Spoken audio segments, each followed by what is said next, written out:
I died in the 7th year of loving Chloe Davis. As the kidnapper's knife plunged into my body, I shakily dialed her number. Chloe, help me. But the voice on the other end was cold and indifferent. So, are you calling with good news?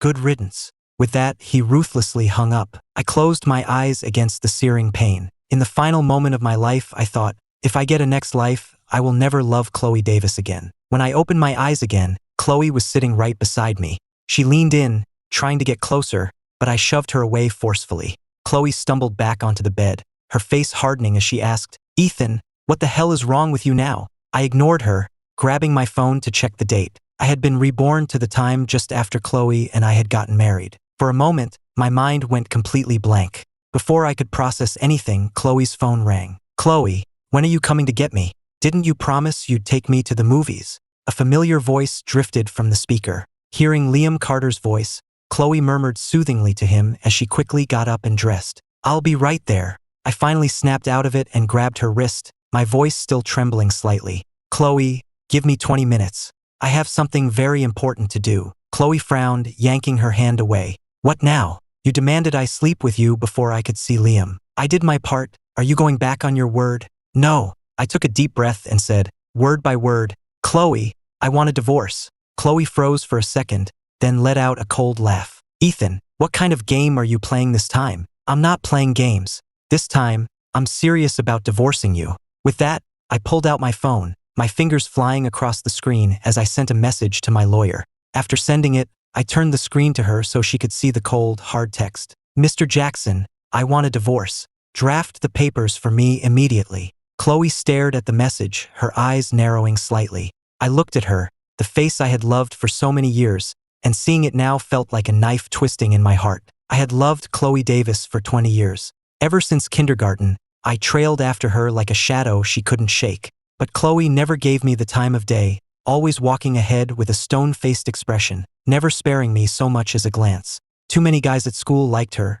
and I was too clueless to know how to get her attention, so I resorted to antagonizing her in every way I could think of. When it was her turn for cleaning duty, I'd throw trash in her section. When she gave a speech, I'd be in the audience making faces to distract her. When she played basketball, I'd secretly let the air out of her bike tires. Over time, we became the school's most notorious frenemies. I figured that even if Chloe didn't like me, at least she wouldn't like anyone else. Just being able to see her every day was enough for me. I thought things would go on like that forever, but that illusion was shattered the day Liam Carter showed up. I'll never forget that rainy afternoon. I was walking home from school like any other day when I saw my father with his arm shamelessly wrapped around a strange woman, a boy my age standing beside them. He brought the mother and son into our home and told my mother defiantly, "This is my first love. I was nobody back then, and my family forced us apart. Now that I've made something of myself, I have to fulfill this dream. Even though she's had a child with another man, I'm divorcing you to marry her." Every word was final, leaving no room for negotiation. My mother, who loved my father to death, cried the entire night. At dawn, when no one was looking, she jumped from the roof of our apartment building. Before a week had even passed since my mother's death, my father eagerly moved his first love into our home. From that day on, I hated my father, I hated his first love, and most of all, I hated my new stepbrother, Liam. But I never imagined the most painful betrayal was still to come. I went to the library to find Chloe, only to see her sitting in a corner with Liam. She was leaning on his shoulder, gently kissing the corner of his mouth. In that instant, my world came crashing down. Later, when Grandpa Davis fell gravely ill, he forced Chloe to marry me. After we were married, Chloe accidentally found the thousands of sketches I'd drawn of her, finally realizing I'd been in love with her for years. But instead of being moved, she became convinced I had manipulated her grandfather into forcing the marriage. From that point on, our marriage became a war zone. When Chloe hired a plane for a skywriting message for Liam, I smashed her limited edition sports car. When Chloe took Liam on vacation, I had every hotel in the city refuse them service. When Chloe threw Liam a massive birthday party, I filled the cake with cockroaches and centipedes. Eventually, we reached an agreement. Chloe could see Liam, but for every time she did, she had to sleep with me. "Chloe," I'd said, "let's just torture each other for the rest of our lives." I smiled brightly, but inside, my heart was being torn apart. Only I knew that this mutual torture was just an excuse because I loved her too much to let her go. But it took dying once for me to finally understand that some love is doomed from the start. So this time I'm letting go. I'm letting Chloe, Liam, and all the soul-crushing pain disappear from my life for good. Soon, a sharply dressed lawyer entered the room. Mr. Miller, Ms. Davis, here is the divorce agreement. The lawyer placed the file on the table. Please look it over. Chloe knew I was crazy about her and didn't believe for a second I wanted a divorce. She was just sitting back, waiting to see how I'd back out of this. But to her surprise, I immediately signed my name without a moment's hesitation. A flicker of shock crossed her face. She snatched the agreement, her eyes scanning the terms. Division of assets, stock allocation, every single detail was laid out in black and white. Ethan, her voice was strained. Are you serious? I turned to face her, a mocking smile playing on my lips. Of course. What's the matter? Is the great CEO of the Davis family having second thoughts? Second thoughts. Chloe laughed as if I'd told a joke. Ethan, this marriage has been a prison. Every single second I've spent with you has been torture. Then sign it, I said airily. What are you waiting for? At my words, her expression turned to ice. She snatched the pen and signed her name with a sharp, decisive stroke. She then threw the papers down in front of me. Ethan, you'd better remember this was your choice. Don't you dare regret it. The lawyer took the signed documents, ignoring the tension between us, and stated professionally, as per state law, there is a mandatory 1-month cooling-off period. After that, you can officially file for the divorce decree. You can withdraw the petition at any time within this month if either of you has a change of heart. Chloe scoffed, her eyes locking onto me with contempt. Withdraw it at any time? So that's your game. She spoke with absolute certainty, as if she had me all figured out. Ethan, if you actually go through with this in a month, I'll eat my hat. With that, she turned and walked away, her posture elegant and cold,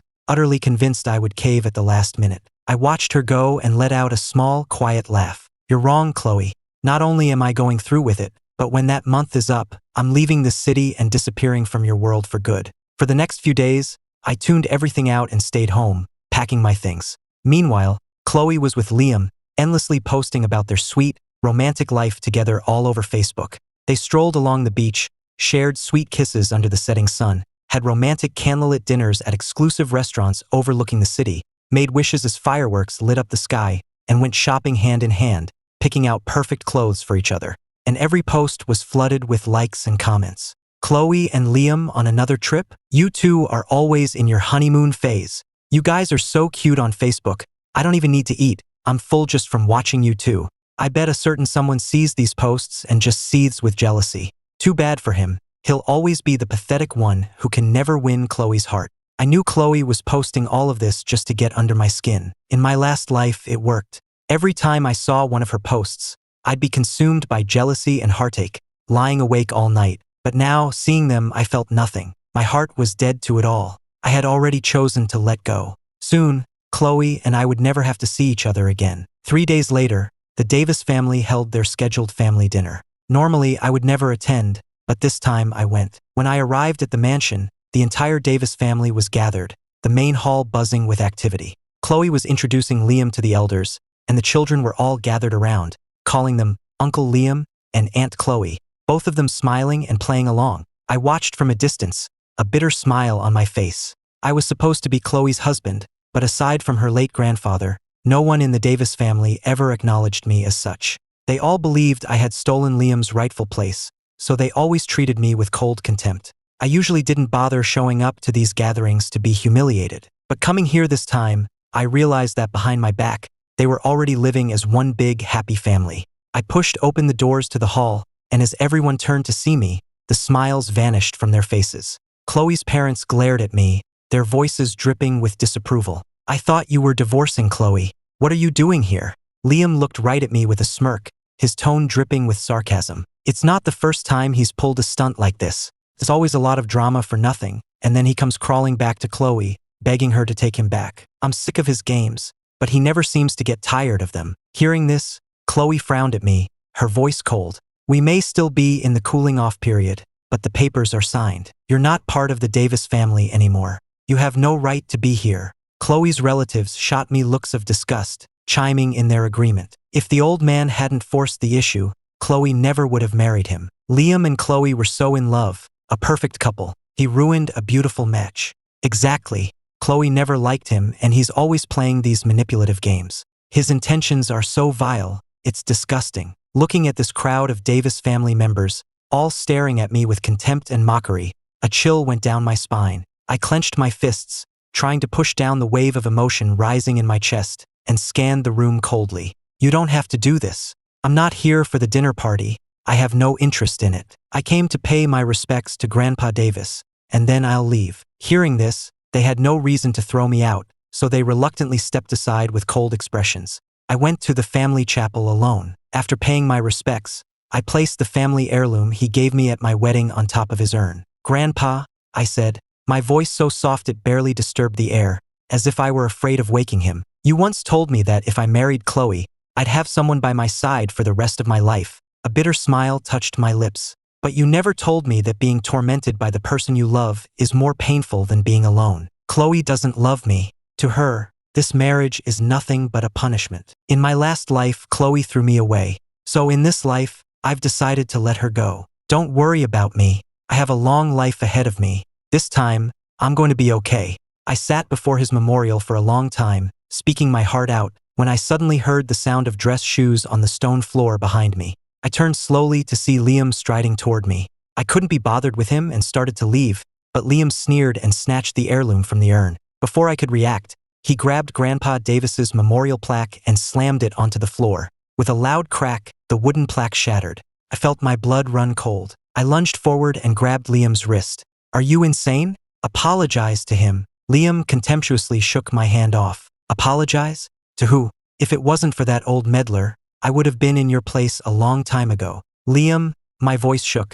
That was the grandfather Chloe respected more than anyone. If she knew you did this, she'd realize what a mistake she made with you. My rebuke didn't faze him in the slightest. In fact, he looked even more smug. Oh really? You respect her grandfather so much, but Chloe still doesn't give a damn about you. Does she? Ethan, you're just pathetic.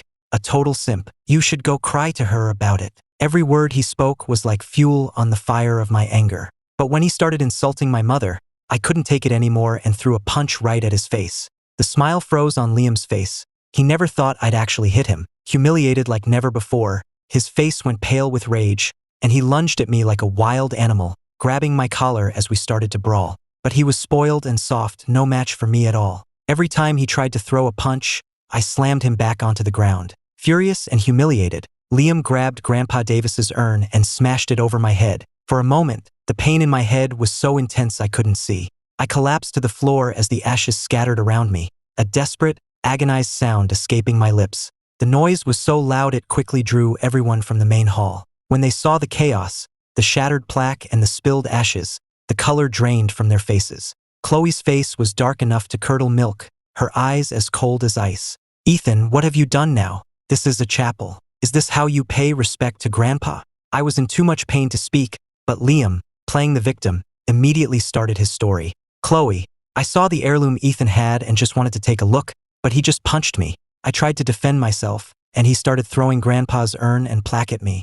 I just pushed him to get away, and somehow he ended up like this. After hearing his version of events, the Davis family all turned on me, their glares like daggers. In an instant, they were all shouting, cursing me, some even demanding the family discipline be brought out to punish my heinous actions. Chloe waved her hand, and a servant immediately brought forward the heavy leather strap used for family discipline. For disturbing the sanctity of this chapel, 1 offense. For desecrating an elder's memorial, a 2nd offense. For assaulting a guest without cause, a 3rd offense. He will be punished for all of them. Chloe, I shot my head up, my eyes blazing with fury. You won't even ask what, crack. Before I could finish, the first lash of the strap struck my back, cutting off my words. My whole body shuddered with pain, but I stubbornly gritted my teeth. It was Liam who, crack. The 2nd lash came right after. I struggled to get to my feet, but 2 security guards held me down by the shoulders. I screamed, my eyes bloodshot. Chloe, are you blind? It was him. 30 lashes. The man holding the strap called out. The leather bit into my back like a venomous snake. The pain was so intense my vision started to blur, but I kept my head up, glaring at Chloe. 45. I saw Chloe gently fixing Liam's tie, her touch so careful, as if he were some priceless treasure. That sight hurt more than any of the lashes, and I tasted blood in my mouth. 60. As the final blow landed, I couldn't hold on any longer and collapsed. Just before I lost consciousness, I heard Chloe's icy voice say, "Get him out of here. Don't let him dirty the floor." When I opened my eyes again, I was lying on the cold, king-sized bed in our mansion. Everything was quiet, but the searing pain in my back was a stark reminder that those 60 lashes weren't a nightmare.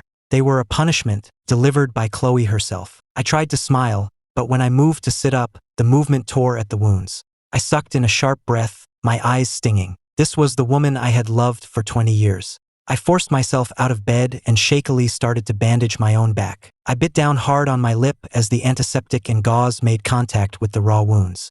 By the time I finished, sweat had soaked through my shirt, leaving dark stains on the sheets. For the next week, I was confined to the bed. The wounds on my back had just begun to scab over, and the slightest movement would tear them open again. During that entire time, Chloe never once came to check on me. But Liam's messages kept coming, like a snake's taunting hiss. Chloe took me to an auction today and bought me the most expensive diamond watch there. See? The design is amazing, isn't it? In 2 days, it's our 6-year anniversary. She's planned a special yacht party to celebrate. Not only that, she even designed matching rings for us as a gift. I deleted the messages without a change in expression and quietly began to gather up everything that had to do with Chloe. The photos I'd secretly taken of her, the love letters from our youth she'd never opened, the white dress I'd bought her that she never wore. With a self-mocking smile, I packed it all into a box and threw it in the trash.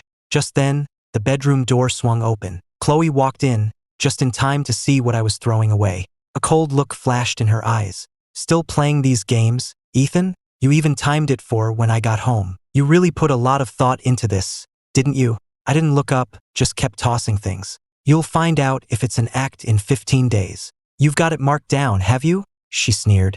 I bet you're counting down the days. I am. I finally looked up, a genuine smile spreading across my pale face for the first time in ages. I'm counting down every single day until I'm finally free of you. At my words, Chloe's face darkened instantly. She strode toward me, her eyes filled with contempt. Ethan, you really think I'm going to believe that? Believe what you want. I looked her straight in the eye, my voice quiet but firm. Chloe, this time, I'm really done with you. For some reason, the resolve in my eyes seemed to shake her. She was about to say something, but just then, a video call from Liam came through on her phone. Chloe stared at me for a long moment before deciding not to waste any more time on me and heading into the study. Once I finished packing everything, I grabbed my bag and left. Today was my birthday, and just like every year, a few of my best friends threw a party for me.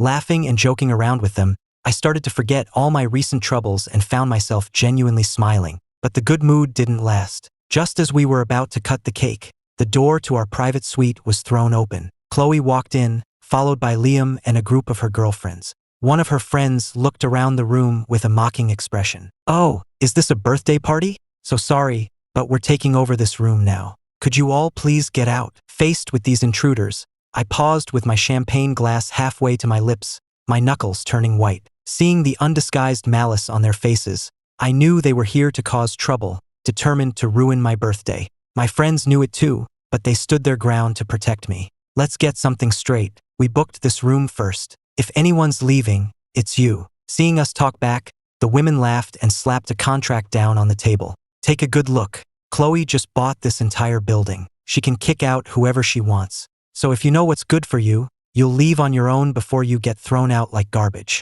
My friends were furious and about to argue back, but I quickly stopped them. I looked up at Chloe. A sale doesn't invalidate a prior booking. There are plenty of other empty rooms in this club. Chloe didn't say a word, but Liam spoke up. Sorry, Ethan. I just really like this particular room. He then took Chloe's arm. Chloe, I love the decor in here. Get rid of them. Without even looking up, Chloe said, clear the room. The moment the words left her mouth, her friends started wrecking the place. They stomped on the balloons my friends had carefully set up, trampled the flowers, and smashed the cake against the wall, smearing frosting all over a picture of me. Stop it. Chloe, are you insane? My friends were all shouting and cursing, and I finally snapped. I rushed forward to save the last remaining photo, but someone shoved me hard. In the chaos, I was bumped and stumbled right into Liam. Liam let out a theatrical scream. Chloe's eyes went cold as she pulled him behind her and gave me a violent shove. I lost my balance and crashed into the champagne tower beside me. Hundreds of glasses rained down on me. Cold champagne and blood soaked through my suit, and the pain of glass shards digging into my skin made everything go dark. Throw him out. Chloe's voice was like ice. 2 men grabbed me and dragged me outside, my body banging against the stairs. My vision blurred, and a ringing filled my ears. I don't know how much time had passed, but I woke up in a hospital. My friends were gathered around my bed, their eyes filled with anger and frustration. Ethan, are you seriously not going to divorce her? The way Chloe treated you on your birthday, that's not a wife, that's an enemy. You can't seriously want to stay with her after that. I looked down, unconsciously tracing the gauze on my arm. It still throbbed with a dull ache, just like my shattered heart. I'm not, I said, my voice tired. I've already filed. The cooling off period is over in about 2 weeks. Once the decree is final, I'll be free. Really? My friends all said at once, grabbing my hands excitedly. That's amazing. You finally came to your senses. You're tall, handsome, and you've given her everything for years, but she only has eyes for that loser Liam. She's completely blind. It's so good you're finally ending things with Chloe. I'm telling you, a guy like you can have any woman you want. After the divorce, I'll set you up with 100 gorgeous women, amazing bodies, beautiful faces. You can take your pick. They were joking around, not hearing the footsteps approaching the door. The door was suddenly pushed open, and as I looked up, my eyes met Chloe's cold, distant gaze. She scoffed. 100 gorgeous women? Really, Ethan? I was shocked to see her there, but I quickly composed myself. What's it to you? I never interfered when you went to see Liam, so whether I date other women, and how many, is none of your business. Chloe stared at me, a flicker of irritation in her eyes. You're right, it's none of my business. But I'd advise you to wait until the divorce is final. Otherwise, it's just trashy. I didn't back down, nodding in agreement. You're right, I'll wait until it's official. And you guys, I said to my friends, better have 7 beautiful women lined up for me, 1 for every day of the week. Seeing me call her bluff, a flash of anger crossed Chloe's face. She pulled out the asset division agreement my lawyer had sent her and threw it at me. Fine, I'll be waiting on divorce day. Let's see you show up with your 7 beautiful women to personally hand me the decree. With that, she turned and left without a backward glance. I watched her go, then picked up the agreement and checked it over. After confirming that half of all her assets were allocated to me, I neatly folded it and put it in my bag. After my friends left, I gave the thick pile of documents to my lawyer and had him liquidate everything. The real estate, the luxury cars, the yacht, the stocks. Watching the numbers in my bank account climb, my heart finally began to settle. With this money, I'd be set for the rest of my life. I spent the next few days recuperating in the hospital. The day I was discharged, I returned home alone to find Chloe and Liam kissing in the living room as if I wasn't even there. Under the warm glow of the lamp, Liam held Chloe in his arms, her long fingers gently stroking his cheek as they shared a deep, passionate kiss. That tender look was something she had never once given me in 12 years. Bang! I slammed the door shut, startling them out of their reverie. Chloe turned, and the softness in her eyes instantly turned to ice when she saw me. What is your problem now? I leaned against the doorframe, my nails digging into my palms, but my face held a mocking smile. This is disgusting to watch. Chloe sneered back. And what about the you who used to beg me for a kiss? Wasn't that even more disgusting? I gave a small laugh. Yeah, I must have been blind back then. I looked up, my gaze perfectly clear. But I can see perfectly now. I raised my hand and said, word by word, I, Ethan Miller, swear that if I ever love Chloe Davis again, may I die a terrible death. Chloe's pupils contracted, and her heart felt like it was caught in a vice. She never expected me to make such a solemn vow, and a wave of inexplicable anger surged through her. Chloe, Liam whined, tugging on her sleeve. I'm hungry. Chloe took a deep breath, pushing down the strange feeling in her chest, and gently ruffled Liam's hair. I'll go make you dinner. As she turned, she saw me heading upstairs without a backward glance, and the finality of my posture inexplicably irritated her. In the kitchen, she chopped vegetables distractedly, my words, may I die a terrible death, echoing in her mind as the sharp knife nearly sliced her finger.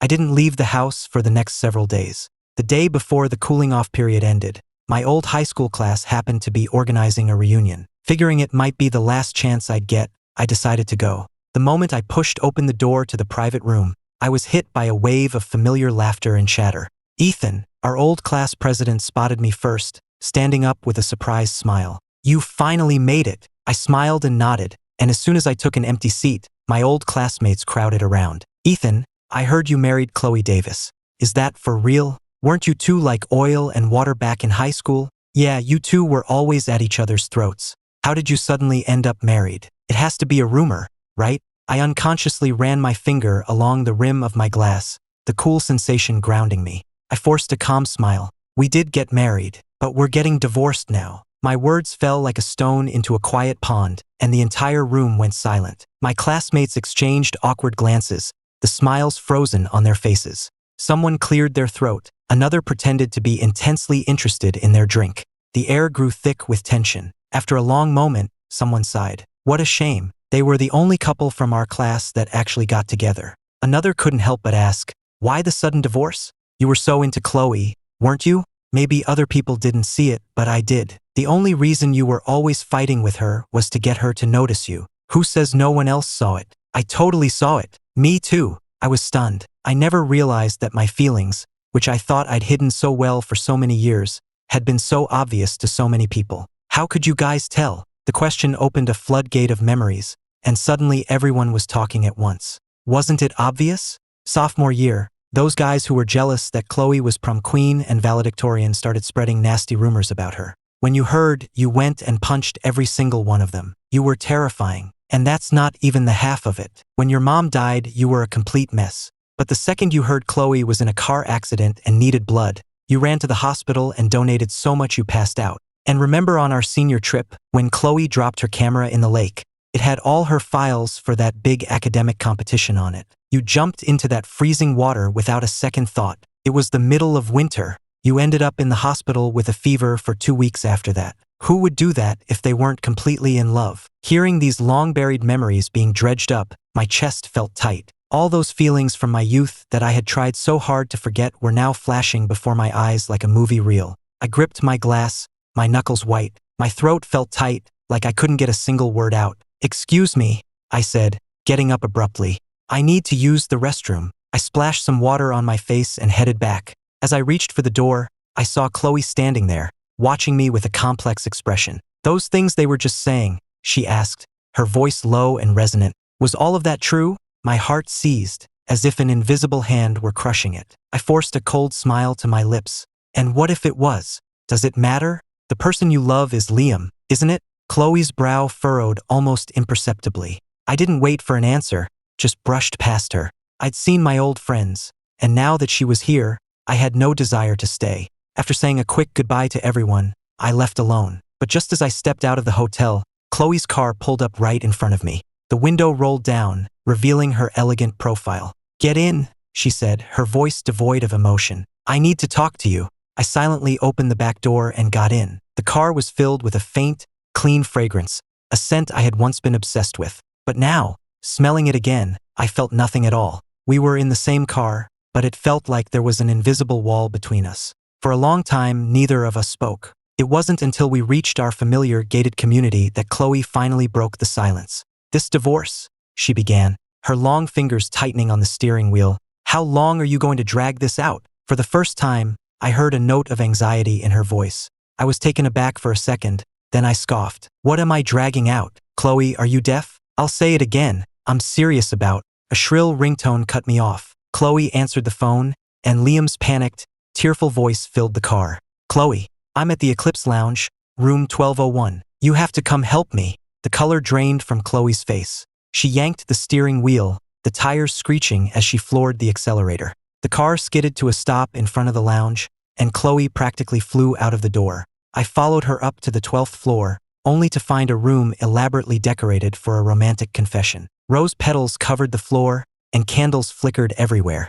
In the corner, Liam was backed against the wall, his expensive suit jacket crumpled. Standing before him was a woman in a long dress, a wild look in her eyes. A small knife in her hand glinted under the lights, and her voice was hoarse. "Liam, Chloe is married. She can't give you a future. I've loved you for so many years. Why won't you just give me a chance? If you don't say yes today, then we'll both die right here." When he saw Chloe in the doorway, Liam looked as if he'd been thrown a lifeline. "Chloe, you're finally here. This is Sarah Jennings. She's trying to force me to be her boyfriend, and she says she'll kill me if I refuse. You have to help me." The woman, Sarah, spun around. The moment she saw Chloe, her eyes widened and she became even more agitated. "Chloe Davis, don't you come any closer, or I swear I'll hurt you." Chloe wasn't afraid for herself, but she was terrified Sarah would hurt Liam. She held up her hands and took a few steps back, trying to keep her voice calm. "Sarah, I know you like Liam, but he doesn't feel the same way. You can't force him into a relationship like this.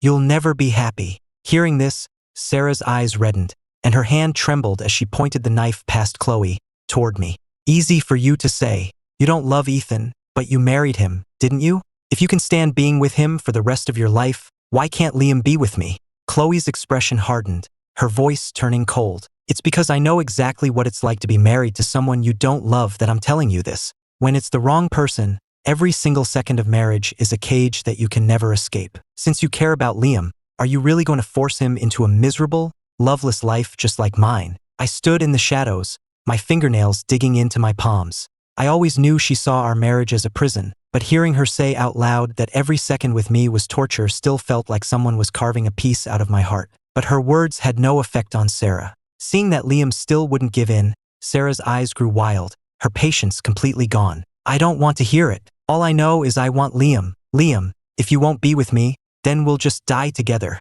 The knife glinted as Sarah lunged, stabbing straight at Liam. In a flash, Chloe threw herself in front of him without a second's hesitation. I watched the blade sink into her stomach, instantly staining the white dress I had ironed for her that morning. Chloe!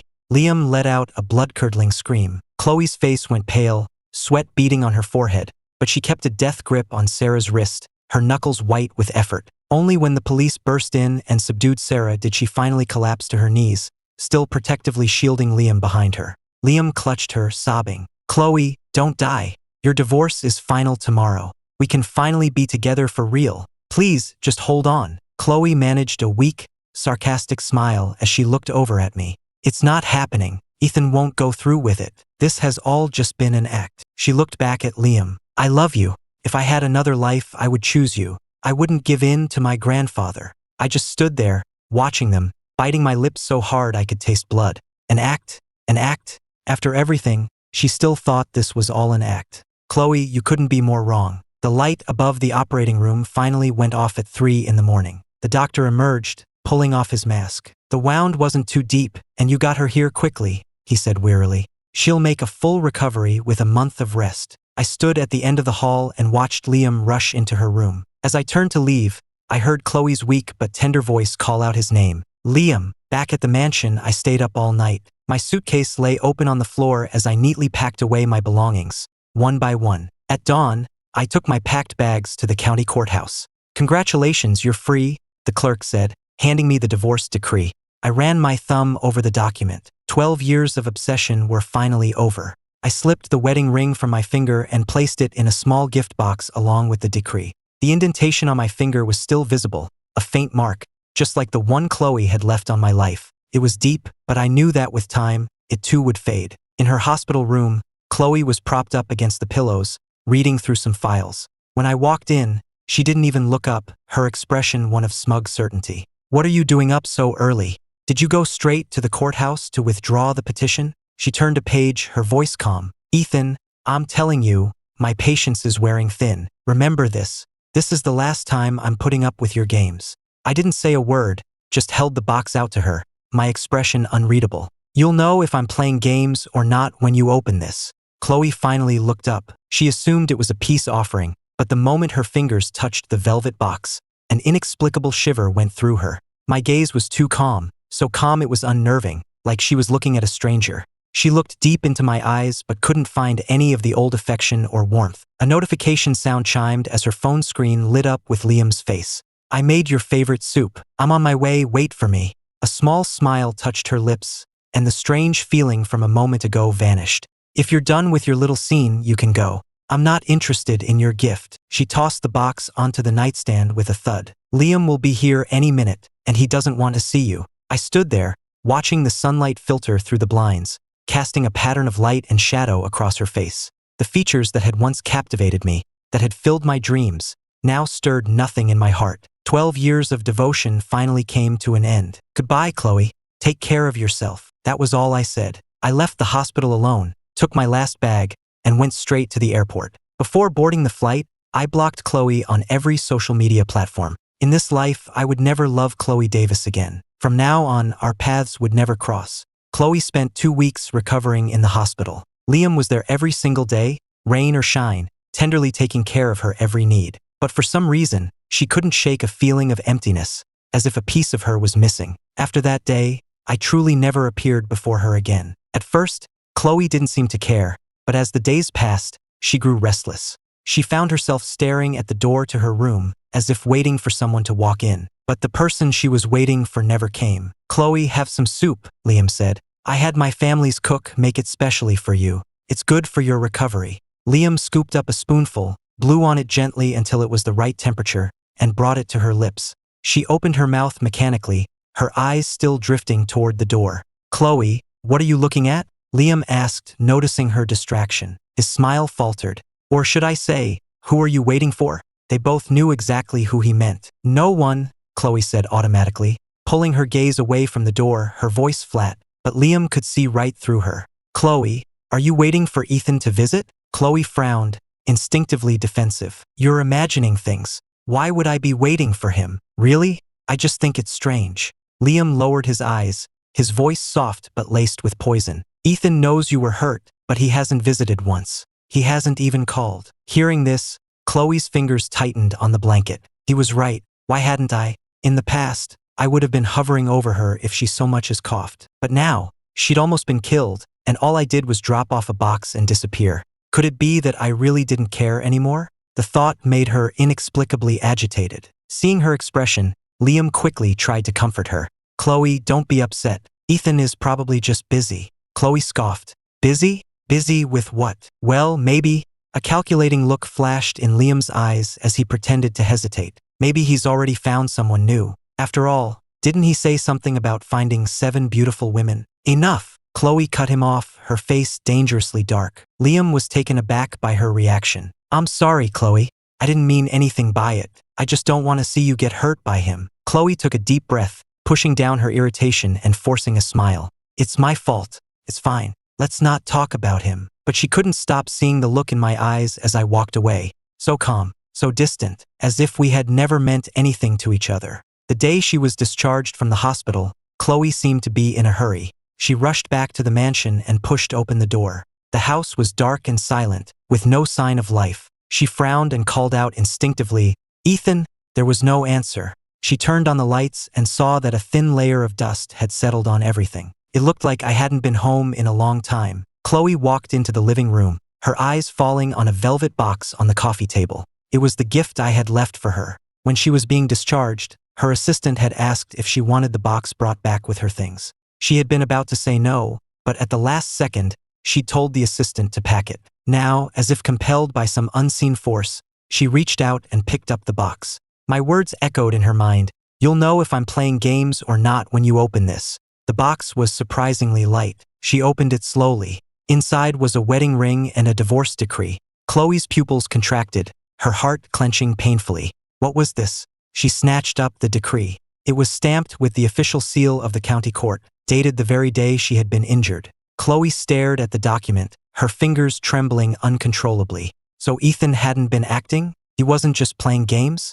Was he really, truly done with me? Chloe stood frozen in the entryway, clutching the divorce decree so tightly her knuckles were white. The official document gleamed under the light, the court's red seal like a searing brand, declaring their marriage officially over. She read it over and over, even wondering if I had somehow faked it. But the raised seal under her thumb felt undeniably real. All those years of emotion, could he really have let them go just like that? The thought echoed in her mind again and again. Chloe took a deep breath, forcing herself to calm down. She immediately grabbed her phone and called her assistant, her voice sharp. "Find Ethan Miller's whereabouts. Now, flights, trains, hotel records, pull up everything you can find." The assistant had never heard Chloe sound so frantic and immediately got to work. But the reply that came back half an hour later sent a chill through Chloe's entire body. "Ms. Davis, Mr. Miller left the country on an international flight a month ago. The destination is unknown. All of his social media accounts have been deleted, and his phone number and domestic bank accounts have all been closed."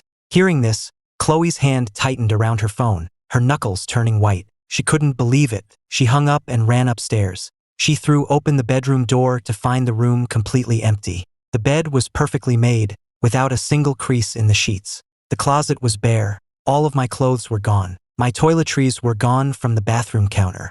The only thing left was a single, solitary letter lying on the nightstand. The envelope simply said, "For Chloe." Her hands were shaking, a wave of panic threatening to overwhelm her. She tore open the envelope. Inside, there was only a single, short sentence. Chloe, I'm really gone this time. I wish you happiness. No anger, no regret, not even an explanation. Just like that, I had quietly walked out of her life. The door opened again, and a gust of wind sent the letter fluttering across the floor.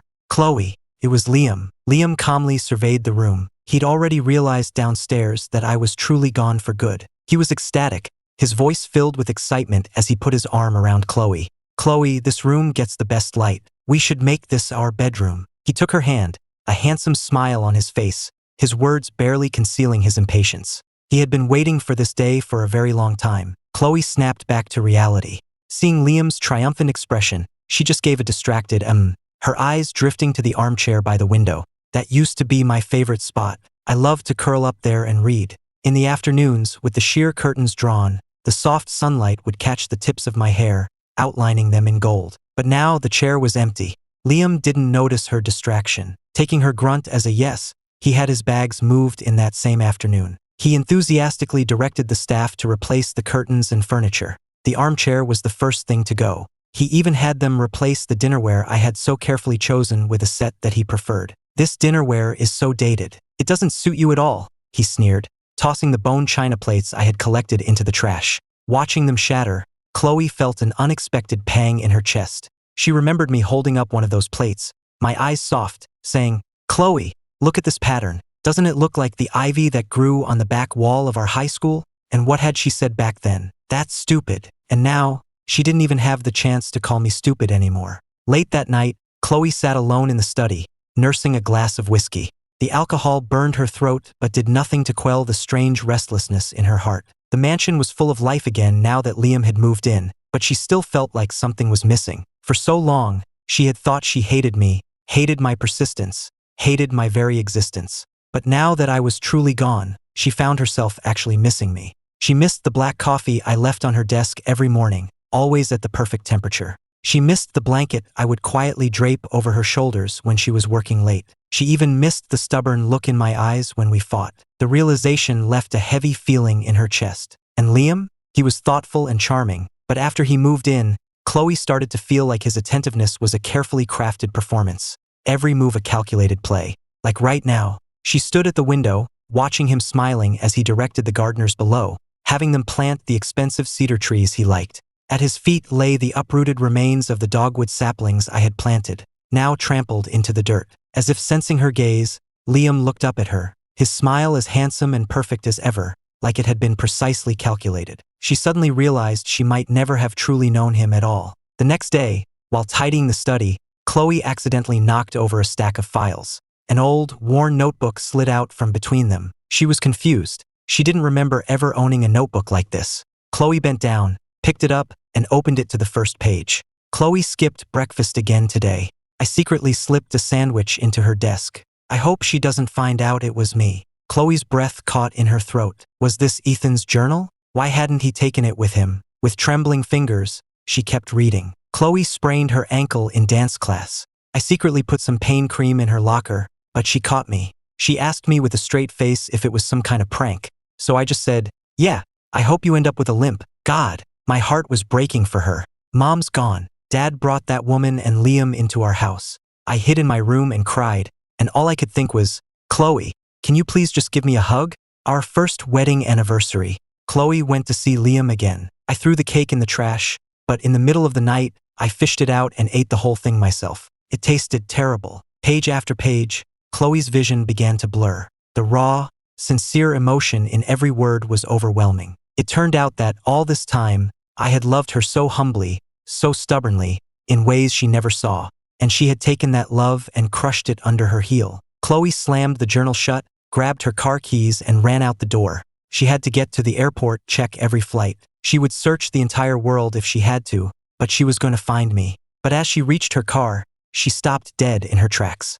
And what if she did find me? What would she say? That she was sorry? That she regretted it? Would I even believe her? The night wind rustled the leaves around her. Standing there in the empty driveway, Chloe suddenly realized that some things, once you lose them, are gone forever. Dejected, she went back inside to the study. She sat in the leather armchair by the window and opened the journal again, her fingertips trembling. Outside, The night was dark, and the glow from the desk lamp illuminated the yellowed pages. The faded ink seemed to travel through time, every word a needle piercing her heart. She turned page after page, each one holding my most private thoughts. A few guys in class were spreading rumors about Chloe again today, saying she only got elected student council president because her family is rich. I was so mad I started a fight with them. I got detention for it, but I don't regret it. Who the hell do they think they are, talking about her like that? Chloe's breath caught. She remembered that day. She'd seen me after school with a black eye, serving detention in the hallway, and she'd sneered at me. Fighting again, Ethan? Can you stop acting like such a delinquent all the time? And I had just looked at the floor and said nothing. It had been for her. Her throat tightened as she continued to read. Chloe was in a car accident. The hospital was short on her blood type. I went to donate, and the nurse said I was giving too much, that it was dangerous. But Chloe needed it, so I kept going until they had enough. I passed out. When I woke up, they told me she was out of danger. I was so relieved. Chloe's hand clenched, crumpling the page in her fist. The car accident. She remembered the doctor telling her when she woke up that a boy from her school had donated blood for her.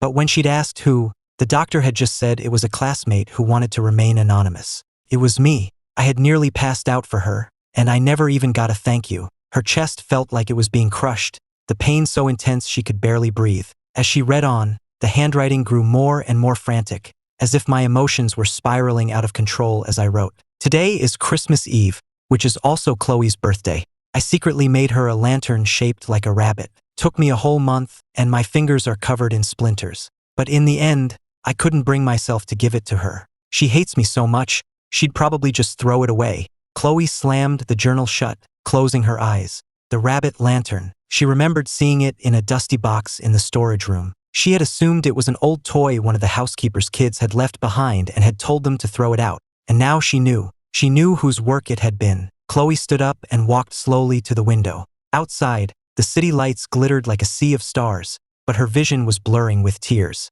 In her eyes, I had always been the arrogant, stubborn, annoying Ethan who wouldn't leave her alone. But the Ethan in the journal was humble, patient, and careful. Someone who loved her to his very core, but was too afraid to even say the words, "I love you." She thought back to the reunion, to what all her old classmates had said, and my reaction to just coldly deny it all and walk away. I hadn't wanted her to know because I knew that even if she did, it wouldn't have mattered to her. The realization sent a sharp, stabbing pain through Chloe's heart. Just outside the study, a figure stood silently in the hall. Through the crack in the door, Liam watched Chloe holding the journal, a dazed look on her face. His nails dug into his palms, a dark look in his eyes. How was it that Ethan was gone, but his ghost still lingered? The next morning at breakfast, Liam casually brought up, "Chloe, I was cleaning up yesterday and found a bunch of stuff Ethan left behind. Should I just toss it?" Chloe paused, the knife in her hand hovering over her steak. "Just leave it," she said coolly. "Don't touch his things." Liam's expression didn't change, but he let out a deliberate sigh. "All right, it's just Ethan is really something else. He's divorced, he took everything else, but he just happens to leave this one journal behind. It's almost like he wanted to make sure you knew just how much he loved you." Clang. Without a word, Chloe slammed her knife and fork down on her plate. She looked up, her eyes dangerously cold. "Liam, watch your mouth." Liam was taken aback by her glare, not expecting such a strong reaction. He forced a laugh. "Chloe, are you mad? I'm just being honest. He's obviously just trying to play the victim to make you feel sorry for him." "Play the victim?" Chloe sneered. "And where were you when he was getting into fights for me, giving me blood, jumping into a frozen lake for me?" Liam's face went pale. He probably made all of that up. You know how he is. He's a great actor. "Enough!" Chloe shot to her feet, her chair screeching against the floor. She looked down at Liam, her eyes ice cold, her voice a clear warning. "Liam, don't make me regret letting you move in here." With that, she turned and walked out, leaving Liam frozen in his seat, his face pale. Chloe stood in the garden, trying to keep the emotions churning inside her from boiling over. She had always seen me as the villain who stood between her and Liam, but now, Liam, her supposed true love, was eagerly tearing me down at the first opportunity. She suddenly realized she might have been completely,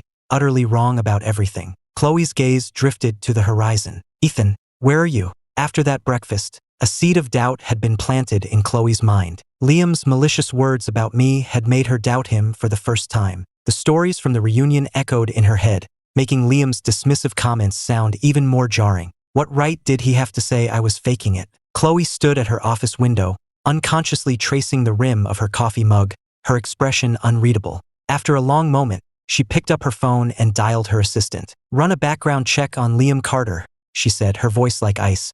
"I want to know everything he's been doing for the past few years." 3 days later, the assistant placed a thick file on Chloe's desk. The moment she opened it to the first page, her face clouded over.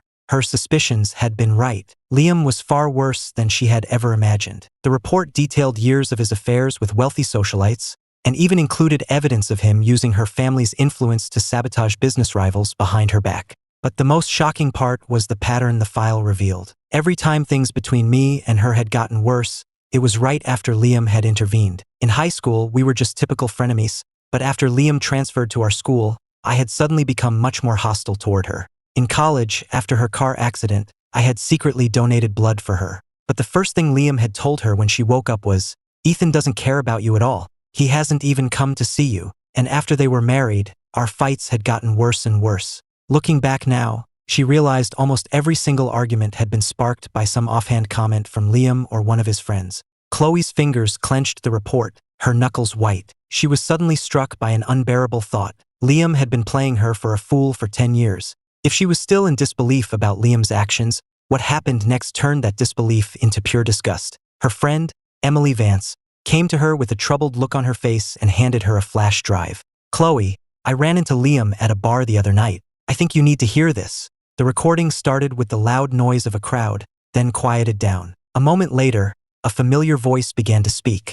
Liam sounded slightly drunk, laughing loudly with some friends in a VIP booth. Emily hadn't meant to eavesdrop, but Liam's loud, bragging tone was impossible to ignore. "Chloe Davis? She's nothing, just a pawn in my game." Liam swirled the drink in his glass, a smug smile on his face. Seeing the confused looks on his friends' faces, he scoffed. "You guys don't actually think I love her, do you? Don't make me laugh. If it wasn't for her money and power, who would bother putting on that devoted lover act for all these years?" His friends roared with laughter. Someone asked, "What about Ethan? I heard he was crazy in love with her." Liam sneered, his eyes full of contempt. "Ethan's even dumber. All those years of pathetic, groveling love, and in the end, he just ran away with his tail between his legs." He threw back his drink, the alcohol making him even more arrogant. "You know that incident in the family chapel? That idiot Chloe believes anything I tell her. She actually thought Ethan was the one who started it. The truth is, I smashed the plaque first, and that idiot Ethan actually tried to defend it. And what happened?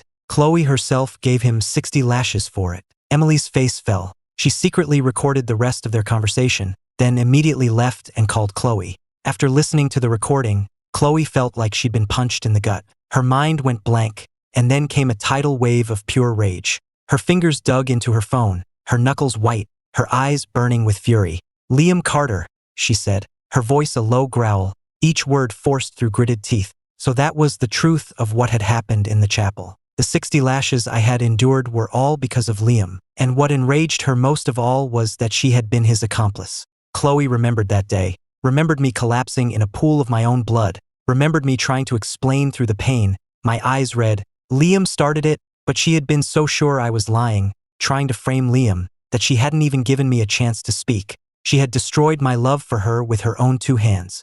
Chloe shot to her feet and swept a bottle off the table, sending it crashing to the floor. A sharp pain shot through her hand as a shard of glass cut her finger, but she barely felt it. Compared to the pain in her heart, a small cut was nothing. That night, Chloe returned to the mansion with her security team and went straight to Liam's room. The moment he opened the door, before he could even smile, one of Chloe's bodyguards grabbed him by the throat and slammed him against the wall. "Liam," she said, her voice colder than the grave. Liam's eyes widened in terror, his face turning red as he gasped for air. As the grip tightened, his face began to turn purple. "Chloe, what are you doing? Tell him to let me go." Chloe sneered and signaled for the guard to release him. Then she played the recording. The color drained from Liam's face. "It's not what it sounds like. Let me explain. Someone set me up." He scrambled to grab her hand, but she violently shook him off. "Set you up?" Chloe's eyes were venomous. "And what about this?" She threw the investigation file in his face, pages scattering everywhere. "How are you going to explain this? Did someone set you up for this too?" Liam looked down at the papers, and all the strength went out of his legs. He collapsed to the floor. It was over. It was all over. Chloe looked down at him, her face a mask of cold fury. After a moment, she turned and walked away without another word.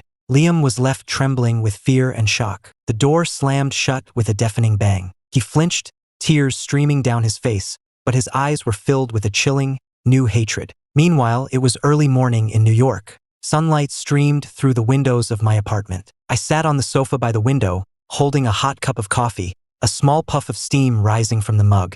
Outside my window, the East River glittered, and in the distance, the Brooklyn Bridge was just visible through the morning haze. There was no Chloe here, no Liam, none of the suffocating memories of my past. There was only me. I took a sip of my coffee and smiled. So this is what freedom tasted like. In my 3rd month in New York, I enrolled in an advanced program at a design school. I'd always had a knack for drawing, and now, with a lifetime of repressed emotions finally finding an outlet, my work took on a unique style. Quickly caught the eye of one of my professors. "Ethan, your work has such life to it," my professor said, looking over my sketches with admiration. "Especially the cut of this dress. It's like a butterfly emerging from its chrysalis." I paused for a moment, then smiled. Yes, a metamorphosis. I had finally done it. I had finally broken free from the chrysalis that was Chloe Davis. With my professor's encouragement, I rented a small studio in Brooklyn Heights and started my own label. Meeting Isabella Reed was a complete accident. We met at a design showcase.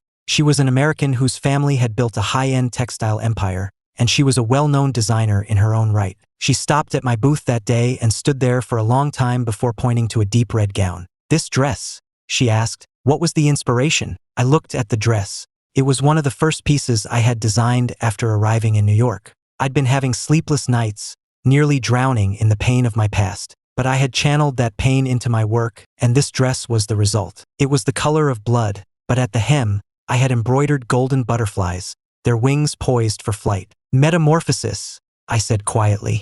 Isabella looked at me for a long moment, then smiled. "I'm Isabella Reed," she said, extending her hand. "It's a pleasure to meet you, Mr. Metamorphosis."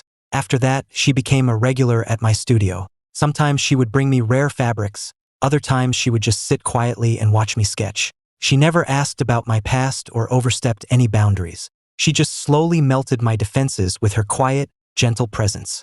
"Ethan," she said one evening, "there's an International Fashion Week next month. My label has a spot. Would you like to be a part of it?" I was stunned. It was the kind of opportunity most designers only dream of. I looked at her, and all I saw in her eyes was genuine admiration and encouragement. There was no pity, no ulterior motive, just pure faith in my talent. My eyes welled up. "Okay," I said.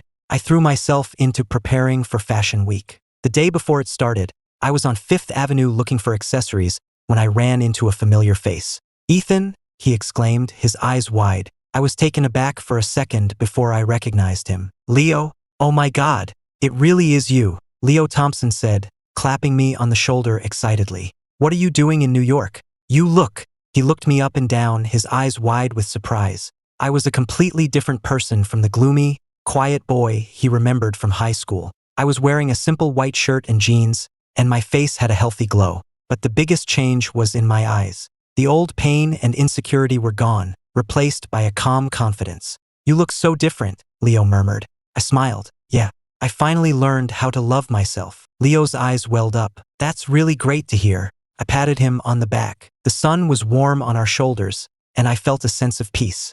My collection was the finale of the show. The models walked the runway in my designs, the deep red silk flowing like liquid, the golden butterflies on the hems seeming to take flight under the lights. The applause was deafening. Isabella stood beside me and whispered, "See, you have them all captivated." I looked out at the runway, my eyes blurring slightly. In that moment, I wasn't Chloe's pathetic husband anymore, or a joke to Liam. I was just me, a new person who had finally found himself. Chloe stood at the window, staring out into the night. Liam came in. "Chloe," he said softly, an ingratiating smile on his face. "Why are you sitting in the dark?" Chloe didn't turn around, just murmured a quiet acknowledgement. Seeing her calm reaction, Liam moved closer, reaching for her hand, but she subtly pulled away. "Busy at work?" he asked, pulling his hand back, a flicker of unease in his eyes. Chloe finally turned to face him, a ghost of a smile on her lips.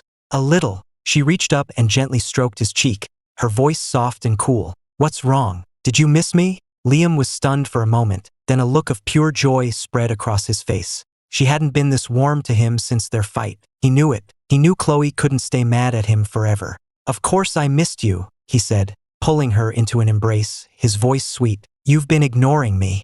I thought you were really mad at me." Chloe looked at him, her eyes like chips of ice, but her voice was as smooth and sweet as honey.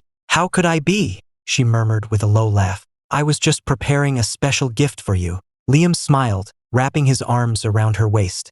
Their shadows stretched out on the floor, merging into one. A week later, Carter Enterprises was suddenly facing a massive cash flow crisis. Deals that had been finalized were suddenly canceled, bank loans were inexplicably delayed, and even their long-term suppliers cut them off without warning. Liam's father was in a panic, calling in every favor he had, but hitting a wall at every turn. "Who the hell is behind this?" he roared, slamming his fist on the table during a board meeting. Meanwhile, Chloe was sitting in her office, calmly reading the latest report from her assistant. Carter Enterprises stock had hit an all-time low, and 3 of their subsidiary companies were facing liquidation. A small smile played on her lips, but it didn't reach her eyes. "Good, but not good enough." She made a call, her voice calm and ruthless. "Keep the pressure on. I want the Carter family completely wiped out." How could he dare to play her for a fool and not expect to pay the price? Liam finally realized something was wrong. He called Chloe's phone countless times, but was always redirected to her assistant. He went to her office, but security wouldn't even let him in the building. "Sorry, Mr. Carter. Ms. Davis has given instructions that she is not seeing any visitors." Since when was he a visitor?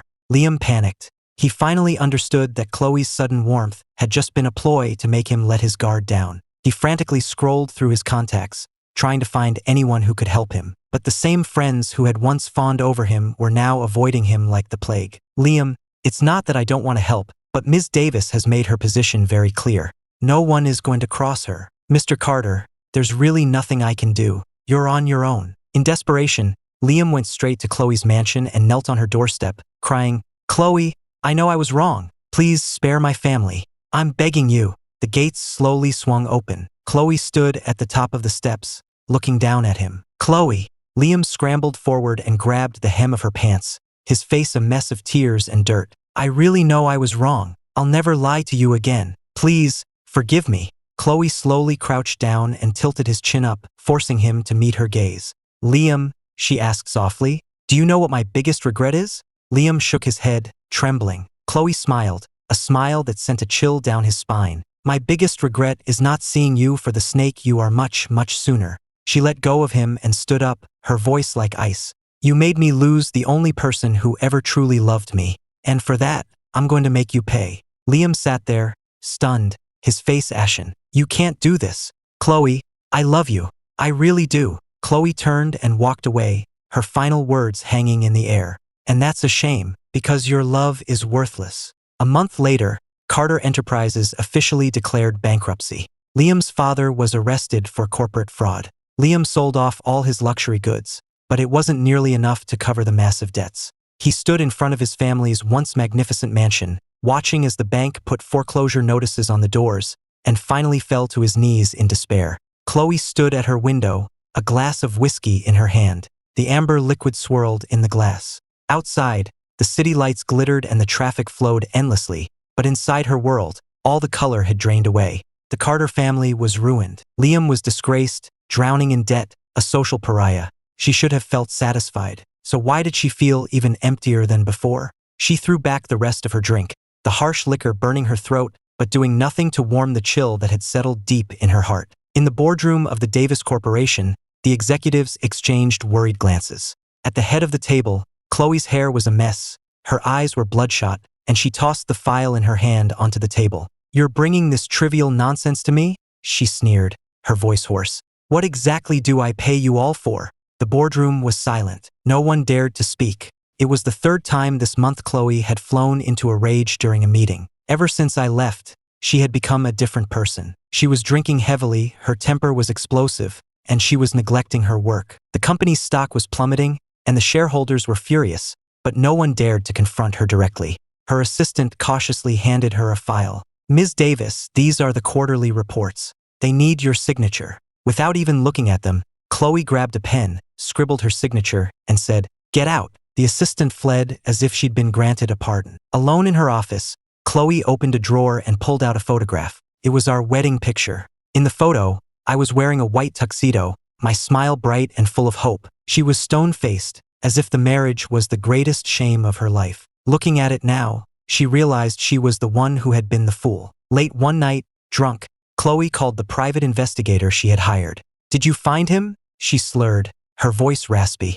There was a pause on the other end. "Ms. Davis, Mr. Miller's travel records have been intentionally wiped. We can't track his location." "Useless!" Chloe screamed, throwing her phone against the wall, the screen shattering on impact. She staggered to her feet, grabbed her car keys, and ran out. The apartment I had lived in before we were married was still in her name, empty. No one had dared to touch it. Chloe used her spare key to open the door, and the smell of dust and disuse filled the air. Nothing inside had been changed. The sweater I always wore was still draped over the back of the sofa. The design magazine I'd been reading was still on the coffee table. My favorite apron was still hanging on its hook in the kitchen. It was as if I had just stepped out and would be back any minute. Chloe's knees gave out, and she sank to the floor. A wave of alcohol and regret washed over her, and her vision blurred. "Ethan," she whispered, her voice choked with sobs. "I was wrong. Please, come back." In the empty apartment, only her own echo answered. At dawn, Chloe woke up on the cold floor. Her head was pounding from the alcohol, but her memories of the night before were painfully clear. Chloe slowly got to her feet, took one last look around the apartment full of memories, and gently closed the door. If she could find me, and if I would give her just one more chance, she would spend the rest of her life making it up to me. Winter in New York always arrives without warning. I pulled my wool scarf tighter, my breath fogging the window pane. The heat in my studio was broken. I rubbed my frozen fingers together and went back to sketching the designs for my new collection. After Fashion Week, my career had exploded. Invitations and collaboration offers were flooding my studio. I never seemed to have enough time anymore. I was bent over my drafting table, the only sound the scratching of my pencil on paper, when the doorbell suddenly rang. Surprise! Isabella stood in the doorway, snowflakes dusting the shoulders of her black coat, holding 2 steaming cups of coffee. The tip of her nose was red from the cold, and tiny droplets of melted snow clung to her eyelashes, sparkling like diamonds in the morning light. "I heard a certain designer was burning the midnight oil again," she said, handing me one of the cups, her fingers brushing against the back of my hand. "Double caramel, half and half." I was taken aback. That was an old habit from my school days, one that even Chloe had never remembered. As the cup warmed my hands, I noticed a lopsided butterfly drawn on the sleeve. "Did you draw this?" "You can't tell." Isabella leaned in closer, pointing. "Here are the wings, and here are the antennae." She was close, and I could smell the scent of pine and cold snow on her coat. I suddenly noticed a tiny mole on her right earlobe, hidden beneath her dark hair like a secret star. "Your coffee's getting cold," I said, quickly looking down and taking a sip. When I looked up again, she reached out and wiped a bit of foam from the corner of my mouth. Her warm thumb brushed my lip for just a second, and our eyes met. We both froze. Outside, the first snow of the winter began to fall silently. The night before the Spring Fashion Week show, a sudden thunderstorm rolled in. I was standing at the entrance to the convention center, wondering what to do, when a black umbrella appeared over my head. "I knew you'd forget your umbrella," Isabella said, her right shoulder already soaked. "Come on, my car is just across the street." The rain was running in rivers across the pavement, and Isabella picked her way carefully in her heels. Suddenly, her foot slipped, and she fell right into my arms. "Careful!" I caught her, one arm around her waist. The umbrella tilted, and cold rain splashed onto our sleeves. Through the damp fabric of her coat, I could feel the warmth of her body and the steady rhythm of her heart. Thump, thump. I wasn't sure if it was her heartbeat or mine that was racing. We both started to speak at the same time, then fell silent. Finally, Isabella broke the silence with a laugh. "Should we count to 3 and try that again?" In the rain, her eyes looked like wet obsidian. I suddenly thought of the design I had been working on the day before. On the lining of a dress, I had secretly embroidered half of a golden butterfly wing. "Isabella," I said softly, "after Fashion Week is over, let's go to Napa Valley." "Okay," she replied instantly. "I already checked. The vineyards will be beautiful next month." The rain began to let up, and a sliver of moonlight broke through the clouds. During Los Angeles Fashion Week, I practically lived in my studio. I survived on iced coffee, and predictably, ended up with a raging fever. In my hotel room, I vaguely felt someone gently supporting my head as warm medicine trickled down my throat. Isabella? What time is it? 3 in the morning. Isabella's voice was hoarse. Do you have any idea you're running a 102-degree fever? I managed to open my eyes and saw her in a wrinkled dress, with dark circles under her eyes. The nightstand was littered with medicine boxes and cold compresses. You haven't slept? A certain patient keeps kicking off his blankets, she said, wiping my sweaty forehead with a cool cloth, and he wouldn't stop talking in his sleep while clinging to my arm. I was suddenly wide awake. I was talking in my sleep? Isabella suddenly leaned in, so close I could count her eyelashes. Ethan, she said, looking seriously into my eyes, I tested a theory. Cursing out your ex does, in fact, help break a fever. Your temperature actually went down a little after the 7th time you did it. I burst out laughing, but my laughter quickly died down, and my eyes started to burn. Isabella gently pulled me into a hug, resting her chin on my shoulder. It's okay for men to cry, you know. Go ahead. I've got plenty of dresses. The California sun in Napa Valley was brilliant. Isabella stood in the middle of a vineyard, watching as a group of local kids tried to teach me how to weave a crown out of wildflowers. I was clumsy and kept breaking the stems, so I finally just bribed them with candy, which made them all laugh. Miss Designer, I said, walking over to her with my hands behind my back. Close your eyes. The moment she closed her eyes, she felt me place something gently in her hair.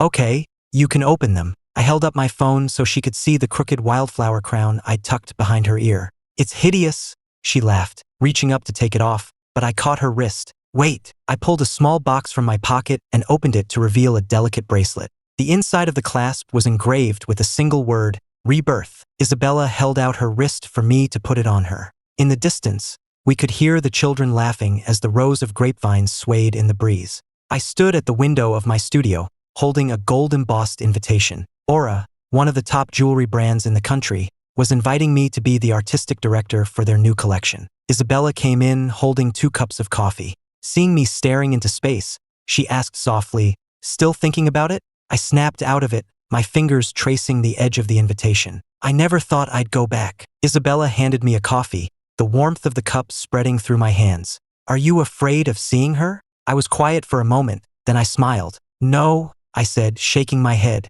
I was just wondering what, exactly, I have to be afraid of anymore.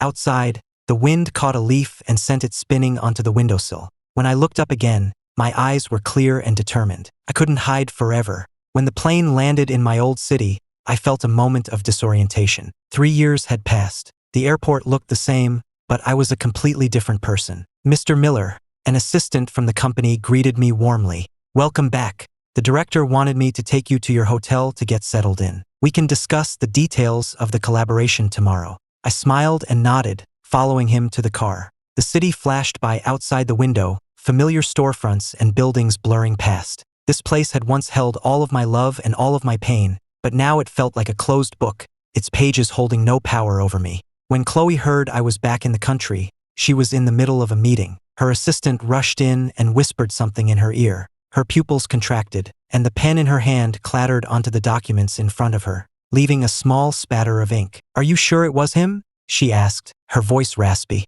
Her assistant nodded. The car Aura sent to pick him up was parked right outside our building. A lot of people saw him. Chloe shot to her feet, and the boardroom fell silent. Meeting adjourned, she said, and ran out of the room. Chloe sped across town, screeching to a halt in front of the Aura headquarters.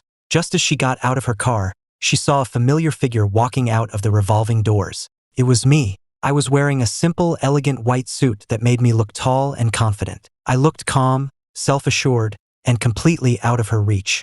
Chloe's breath caught in her throat. She started to move toward me, but another woman stepped into her path. The 2 women locked eyes, and the air between them crackled with tension. Get out of my way, Chloe said, her voice like ice.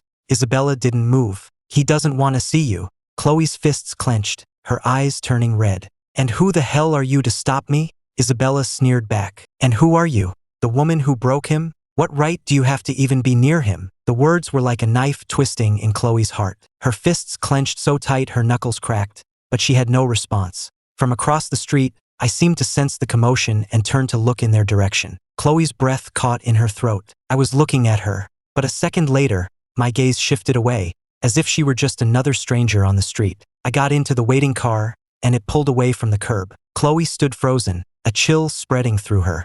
I didn't even hate her enough to look at her. Chloe, Isabella's voice snapped her back to reality. If you have any decency at all, you'll leave him alone. Chloe glared at her, her eyes red. And who are you supposed to be? His new girlfriend. Who I am doesn't matter, Isabella said calmly. What matters is that he's happy now. Without you in his life, he's finally learned how to love himself. As night fell, Chloe found herself standing outside my old apartment building. The third-floor window was dark. There was no light left on for her anymore. Finally, she slumped against the wall, staring up at that dark window. Ethan, she whispered, but the wind carried her voice away. Chloe stood in the corner of the hotel lobby, her knuckles white. For 3 days, she had been frantically tracking my schedule, and had finally learned I would be attending a private dinner here tonight. She didn't know why she was here. Maybe it was pride, or maybe it was because she couldn't stand the thought of me being completely out of her life. The elevator doors chimed open, and I walked out, holding Isabella's hand. I was wearing a dark, tailored suit, a diamond pin glittering on my lapel, a slight smile on my face. I looked handsome, happy, and a million miles away. A sharp pain shot through Chloe's chest. She took a deep breath and walked toward me. Ethan, I stopped. I turned slowly, my eyes landing on her face. A flicker of surprise crossed my features before being replaced by a calm neutrality. Ms. Davis, I said with a slight nod, my tone the polite, distant one I would use with a business acquaintance. Chloe's throat felt tight. She took a step forward, reaching out her hand. Isabella frowned and instinctively moved to stand between us. But I gently patted her hand. Isabella, could you wait for me in the car? She looked like she wanted to argue, but after a look at my calm expression, she just nodded and walked away. We were the only two left in that part of the lobby, and an awkward silence stretched between us. Ethan, Chloe said, her voice hoarse, I need to talk to you. I watched her, my expression as calm and unreadable as still water. Go on. Chloe's fingertips trembled. She had played this moment out in her mind 1,000 times, but now that I was actually standing in front of her, she didn't know where to begin. I'm sorry, she finally said, her voice thick with a choked sob, for what happened in the chapel, for my birthday, for the divorce, for everything. I am so sorry. Her knees hit the hard marble floor with a thud. Please, forgive me. The lobby fell silent as dozens of eyes turned to stare at us. The powerful CEO of the Davis Corporation, kneeling on the floor before a man, utterly humbled. I looked down at her, my expression unmoved. Chloe, I said softly, some things can't be undone, no matter how sorry you are. She looked up, her eyes red and pleading. Is there really no chance for us? Her voice trembled, as if she were clinging to the last shred of hope. I just looked at her for a moment, and then I smiled. It was a faint, distant smile, but for Chloe, it was like a knife to the heart, because she could see in my eyes that there was nothing left for her there. There's no place for you in my future anymore. I turned to leave, but she lunged forward, grabbing my wrist. Ethan, she pleaded, please, give me one more chance. Just one. I stopped, but I didn't pull away or turn around. You know, I used to believe that if I just loved you enough, if I gave you everything I had, that one day you would finally see me. But then I realized, I said, slowly pulling my hand from her grasp, that's not how love works. Chloe remained kneeling on the floor, watching as I walked away, my back growing smaller and smaller. Her fingertips still felt the warmth from my wrist, but her heart was frozen solid. Outside, Isabella and I got into the car. Just as I ducked inside, a single sycamore leaf drifted down and landed on the window. Chloe suddenly remembered something from years ago, back when I was just a troublemaking kid. I had snuck a sandwich into her desk, and when she caught me, I had turned bright red and stammered, "It's not like I care about you. I just need someone to fight with, and you can't do that if you starve to death." If only time could turn back. If only she had understood her own heart sooner. But there are no if-onlys in this world. The black car pulled away from the curb and disappeared into the night. On a rainy autumn night, Liam Carter was curled up on the bed of a cheap motel. The glow of his phone screen lit up his gaunt face as news alerts popped up one after another. Carter Enterprises officially declares bankruptcy, billions in debt. CEO of Carter Enterprises arrested for fraud, faces minimum of 10 years. Liam hurled his phone against the wall, the sound of shattering glass echoing in the silent room. He hugged his knees and sobbed, his expensive silk pajamas now a wrinkled mess. The $1 million watch that had once adorned his wrist was long gone. 3 months ago, he had been the heir to a fortune. Now, he could barely afford this dingy motel room. The next morning, Liam stood in front of the mirror, carefully trying to conceal the haggard look on his face. He was going to see Chloe, the woman who had once doted on him, who had spent a fortune on him. If he could just get her to feel sorry for him, he could turn things around. He put on his one remaining decent suit and went to the Davis Corporation headquarters. The security guard at the front desk recognized him and immediately blocked his path. "Mr. Carter, Ms. Davis has given explicit instructions that she will not see you." Liam forced a smile. "Just tell her I have important information. It's about Ethan." The guard hesitated for a moment, then picked up the phone. 5 minutes later, Liam was escorted to the top-floor office. Chloe stood at the window, her back to the door. She didn't turn around when he entered. "Chloe," Liam began, his eyes already welling with tears, his voice choked. "I was wrong. I really know I was wrong." He stumbled toward her, reaching for her arm, but she moved away. "You said you had information about Ethan. What is it?" Her voice was like ice. Liam collapsed to the floor, looking up at her with tears streaming down his face. "None of it was my fault. They made me do it. Chloe, you have to believe me. I've only ever loved you." Chloe finally turned to face him, looking down at him from her full height. Her gaze sent a chill through him. There was none of the old affection in her eyes, only cold, hard disgust. "Liam," she said with a small, humorless laugh, "do you have any idea how pathetic you look right now? It's disgusting." "No, it's not like that," he said, shaking his head frantically.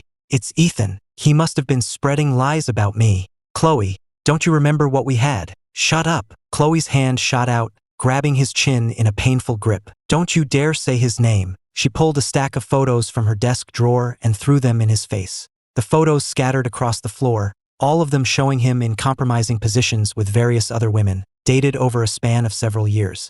"Did someone force you to do this too?" Chloe's look of pure loathing made him tremble. After that night, Liam hit rock bottom. With no other options, he found himself in a seedy underground club. The manager, a woman with tired eyes, looked him up and down. "You ever done this kind of work before?" Liam clutched the fabric of his shirt, his nails digging into his palms. "No, but I'm a fast learner." The manager scoffed and tossed him a revealing outfit. "Change into this. You're on tonight." With trembling hands, Liam took the clothes and went into the dressing room. He looked at his reflection in the mirror, at his pale, drawn face and the dark circles under his eyes. All the polished good looks were gone. At 3 in the morning, in a smoke-filled private room at the club, Liam was being groped by a large, middle-aged woman. Her alcohol-soaked breath was hot on his neck. "I hear you used to be some rich kid," the woman said with a greasy smile. "So tell me, what's your price?" Liam fought back a wave of nausea and forced a smile. "You're too kind, Ms. Warren." The woman's expression suddenly soured, and she slapped him hard across the face. His head snapped to the side and he tasted blood. In the shadows, where no one could see, his expression twisted into a mask of pure hatred. If Chloe hadn't been so ruthless, he wouldn't be here. Meanwhile, in the boardroom of the Davis Corporation, the silence was deafening. The shareholders sat with grim faces, the reports in their hands crumpled into tight balls. "Ms. Davis, the quarterly reports show a net loss of $3.7 billion. If this continues, then let it go bankrupt," Chloe said, leaning back in her chair and staring at the ceiling, her voice detached, as if she were talking about some other company. The boardroom erupted in chaos.